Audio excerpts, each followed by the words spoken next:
Happy day officers. நம்ம இன்றைக்கி first பார்க்க போகிற வீடியோ இன்சைட்ஸ் ஐஏஎஸோட டெஸ்ட் சீரீஸ்.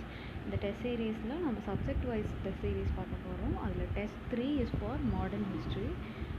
இதில் நம்ம 10 கொஷின்ஸாக பேட்சஸாக பார்த்தோம் அப்படின்னா நமக்கு கொஞ்சம் ஈஸியாக இருக்கும். ஸோ ஃபர்ஸ்ட் நம்ம பார்க்க போகிறது with reference to the East India Company the Anglicist Orientalist controversy was known in the context of. இது எதை பற்றினது அப்படின்னு கேட்குறாங்க.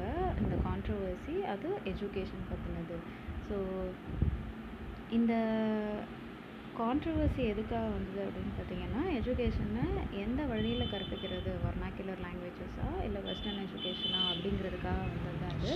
ஸோ இதோட முடிவில் வந்து we got Macaulay's minute. Okay, so next question will be a home revolt. A home revolt வந்து British எகெயின்ஸ்டாக யார் லீட் பண்ணாங்க அப்படின்னு கேட்குறாங்க. கோம்தார் கோன்வார் அப்படிங்கிறவர் தான் லீட் பண்ணார். ஸோ எ ஹோம் ரிவோல்ட்டில் என்ன நடக்கும் அப்படின்னு பார்த்தீங்கன்னா, பிரிட்டிஷ் வந்து ஃபர்ஸ்ட் பர்மீஸ் வாரில் ஹோம் டெரிட்டரிஸ்லாம் கைப்பற்ற ட்ரை பண்ணும்போது இவங்க அப்போஸ் பண்ணி பிரிட்டிஷ் வந்து ஓகே நாங்கள் போகிறோம் அப்படின்னு சொல்லுவாங்க. ஆனால் அவங்க போக மாட்டாங்க. சுற்றி இருக்க ஹோம் டெரிட்டரிஸ்லாம் அவங்களுக்கு கூட பிரிட்டிஷ் இந்தியா கூட இன்கார்பரேட் பண்ண ட்ரை பண்ணும்போது தீஸ் பீப்புள் கடுப்பாயிட்டு அவங்க வந்து போராடுவாங்க. அதுதான் ஹோம் ரிவோல்ட். அதுக்கு ஹெட் யாருன்னு பார்த்தீங்கன்னா கோம்தார் கோன்வார். இதில் என்ன ஆகும் கடைசியாக அப்படின்னு பார்த்தீங்கன்னா, பிரிட்டிஷ் வந்து ஓகே அப்படின்னு சொல்லிட்டு they'll give upper part of அசாமை வந்துட்டு மகாராஜா புரந்தர் சிங்க்கு கொடுத்துருவாங்க. அண்ட் மிச்சம் இருக்க அசாமை வந்துட்டு அசாமிஸ் கிங்குக்கே கொடுத்துருவாங்க. அடுத்தது பார்த்திங்கன்னா சரளாபாய் தேவி சௌதராணி. இவங்க எதோட அசோசியேட்டட் அப்படின்னு பார்த்தீங்கன்னா பாரத் ஸ்திரீ மண்டல். இந்த பாரத் ஸ்திரீ மண்டல் அப்படிங்கிறது என்னென்னா, it was the first women's organisation. So அது யார் வந்து சரளாபாய் தேவி சௌத்ரானி வந்து அதோட அசோசியேட்டடாக இருந்தாங்க. அண்ட் மிர்சா குலாம் அஹ்மத் அப்படிங்கிறவர் அஹ்மதியா மூமெண்ட் உருவாக்குனாரா அப்படின்னு கேட்குறாங்க. Yes. So answer is C. Next question பார்த்தீங்கன்னா, which of the following series of treaties is arranged in the correct chronological order. Chronological ஆர்டரில் அரேஞ்ச் பண்ண சொல்கிறாங்க. மொத்தம் இங்கே என்னெல்லாம் ட்ரீட்டிஸ் இருக்குதுன்னு பார்த்தீங்கன்னா, Allahabad treaty, Srirangapatnam treaty, treaty of Bassein. So Allahabad treaty எதில் வரும் அப்படின்னு பார்த்தீங்கன்னா, டைரெக்டாக நம்ம சொல்லுவோம் battle of Buxar. Battle of Buxar வந்து எப்போ நடக்கும்? 1764. அடுத்தது ட்ரீட்டி ஆஃப் ஸ்ரீரங்கப்பட்டினம். ஸ்ரீரங்கப்பட்டினம் வந்துட்டு ஆங்கிலோ மராத்தா வார்ஸில் நடக்கும். ட்ரீட்டி ஆஃப் பசீன் வந்து treaty of Srirangapatnam Anglo Mysore வாரில், ட்ரீட்டி ஆஃப் பசீன் வந்து ஆங்கிலோ மராட்டா வாரில் நடக்கும். ஸ்ரீரங்கப்பட்டினம் வந்துட்டு சும்மா ஒரு பொதுவாக நான் உங்களுக்கு சொல்கிறேன். ஆங்கிலோ மைசூர் வார், அதாவது திப்பு சுல்தான், ஹைதர் அலி இவங்கெல்லாம் வர வார் ஜென்ரல் ஐடியா படி என்ன ஆகும்னா 1800 அந்த வார் முடிஞ்சிடும். கடைசியாக வந்து 1799 ஹைதர் அலி வந்து இல்லை ஹைதர் அலியில் திப்பு சுல்தான் வந்து ஓகே பாய் அப்படி சொல்லிடுவார். பட் ட்ரீட்டி ஆஃப் பசீன் வந்துட்டு அதையும் தாண்டி போய்கிட்டே இருக்கும். ஆங்கிலோ மராட்டா வார்ஸ் அப்படின்னா இதுதான் ஃபஸ்ட்டு வரும். அதுக்கு அடுத்து தான் இது வரும். அலகாபாத் வந்து பக்சர். ஸோ பக்சர் வந்து 1764. ஸோ ஏ தான் ஆப்ஷனாக இருக்க முடியும். இந்த மாதிரி ஜென்ரல் பேசிக் ஐடியாலஜி வச்சு நம்ம இந்த கொஷின்ஸ் எல்லாம் க்ராஸ் பண்ணிடலாம். அடுத்தது ஜமீன்தாரி சிஸ்டம் பற்றி கேட்குறாங்க. ஜமீன்தாரி சிஸ்டம் வந்துட்டு யார் இன்ட்ரடியூஸ் பண்ணா அப்படின்னு பார்த்தீங்கன்னா, நமக்கு ஜென்ரலாகவே ஒரு ஐடியா இருக்கும். ஃபர்ஸ்ட்டு வந்து வந்தது தான் இந்த ஜமீன்தாரி சிஸ்டம். ஜமீன்தாரி சிஸ்டம் கொண்டு வந்த act permanent settlement act. So இது யார் கொண்டு வந்திருப்பா? ஆதி காலத்தில் வந்து ஏதோ ஒரு லார்டாக தான் இருக்கும். அது லார்ட் கார்ன்வாலிஸ் தான் கொண்டு வருவார். அண்ட் இந்த தாமஸ் முன்ரோ அப்போ என்ன கொண்டு வருவார் அப்படின்னு பார்த்தீங்கன்னா, he'll bring the Ryotwari system. Mahalwari வந்துட்டு மெக்கன்ஸ்கியும் பேர்டும் கொண்டு வருவாங்க. இந்த 3 விஷயத்தையும் கட்டாயம் நம்ம ஞாபகம் வச்சுக்கணும். Ryotwari system was introduced in the provinces of Bengal, Bihar and Odisha அப்படின்னு சொல்கிறாங்க. அப்படியா அப்படின்னு கேட்டால் இல்லை. ரயத்வாரி சிஸ்டம் எங்கெல்லாம் உருவாச்சு அப்படின்னு பார்த்தீங்கன்னா, sorry for my very bad map, இந்தியாவோட மெட்ராஸ் ப்ராவின்ஸில், பாம்பே ப்ராவின்ஸில் அண்ட் தென் அசாமில். ஸோ இந்த மாதிரி 3 இடத்துல ஒரு முக்கோண புள்ளியாக ஞாபகம் வச்சுக்கோங்க. அதுக்காக தான் இந்த டயக்ராம் போடுறேன். So this is wrong. Both of these things are wrong. So answer would be D. Neither 1 nor 2. This is my first video. எனக்கு இதை யூஸ் பண்ண சரியாக வரலை. Forgive me for that. Okay. அடுத்தது பார்த்தீங்கன்னா with reference to the provisions of Regulating Act of 1773. So Regulating Act of 1773 படி என்னெல்லாம் correct அப்படின்னு கேட்குறாங்க. Supreme Court of 4 English judges was set up in Bombay. ஆக்சுவலாக சுப்ரீம் கோர்ட்டு 4 இங்கிலீஷ் ஜட்ஜஸோட setup பண்ணாங்களா அப்படின்னு கேட்டால் எஸ். ஆனால் எங்கே பண்ணாங்க அப்படிங்கிறது தான் question. It was not in Bombay, it was in Bengal, கல்கத்தாவில் தான் செட் பண்ணுவாங்க. அடுத்தது appointment of governor general of Fort William in Bengal with supervisory powers over the presidencies of Madras and Bombay. அப்படியா? Yes, it is true.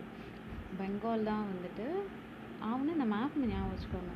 Bengal was the head of both Bombay and Madras அப்படிங்கிறது தான் act 1773 act படி சொல்லியிருக்காங்க. சரிங்களா?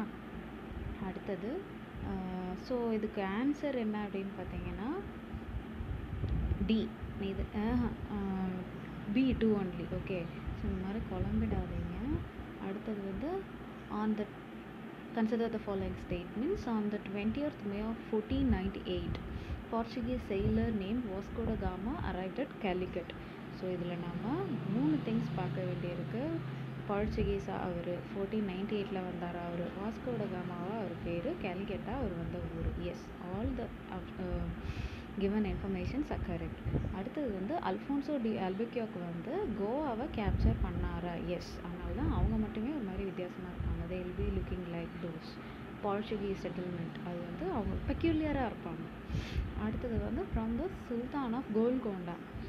லாஜிக்காக பார்த்தீங்கன்னா கோல்கொண்டா எங்கே இருக்கும்? இன்னும் அரௌண்ட் ஆந்திரா, தெலுங்கானா இந்த ரீஜனில் இருக்குது.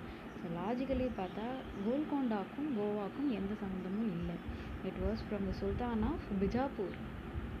ஓகே, பிஜாப்பூர் சுல்தான் கிட்டேன்னா இதை வாங்கியிருப்பாங்க. ஸோ ஆன்சர் வந்து A1 only. ஓகே, அடுத்தது வந்து பார்த்தீங்கன்னா consider the following statements. The Charter Act of 1813 provided for the first time setting apart a sum of 1 lakh rupees for the spread of education in India. 1 lakh rupees கொடுத்தாங்களா? 1813 சார்ட்டரில் கொடுத்தாங்களா? First time கொடுத்தாங்களா? எஜுகேஷனுக்கு இந்தியாவுக்கு கொடுத்தாங்களா? Yes, all the facts are right. ஆனால் என்ன ஆகும் அப்படின்னு பார்த்தீங்கன்னா இதோட பேக்ரவுண்ட் ஸ்டோரி வந்து 1813 அவங்க அலாட் பண்ணுவாங்க. ஆனால் அவங்க வந்து அடுத்த சார்ட்டர் ஆக்ட் வரதுக்கு கொஞ்ச நாள் முன்னாடி தான் அதை யூஸே பண்ணியிருப்பாங்க. இதுக்கு தான் வந்து நம்ம ஃபர்ஸ்ட் கொஷின் பார்த்தோம் பார்த்தீங்களா, ஆங்கிலிசிஸ்ட் மெக்காலேஸ் மினிட் கடைசியாக முடிவாகும். அது இதோட ரிலேட் ஆகிருக்கும். அடுத்தது என்னென்னு பார்த்தீங்கன்னா the charter act of 1833 changed designation of the governor general of Bengal to governor general of India. அப்படியா அப்படின்னு பார்த்தீங்கன்னா yes, it has only changed it. So answer வந்து சி. அடுத்தது பார்த்தீங்கன்னா consider the following statements. 1800 Fort William College was established at Calcutta. So it was established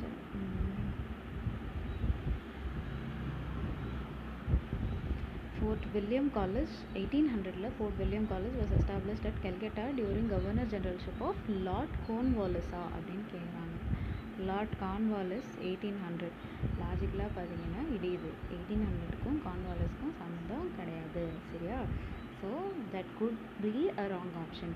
and அடுத்தது பார்த்தீங்கன்னா the charter act of 1853 என்ன சொல்லுது அப்படின்னு பார்த்தோன்னா all recruits to the civil services were to be selected through competitive examination. Yes, Charter Act of 1853ல இதை கட்டாயம் சொன்னாங்க.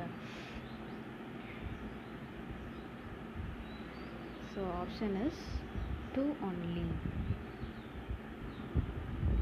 So Lord Cornwallis பண்ண மாட்டார், லார்ட் வெல்லஸ்லே தான் இந்த ஃபோர்ட் வில்லியம் காலேஜை கட்டுவார். சரிங்களா?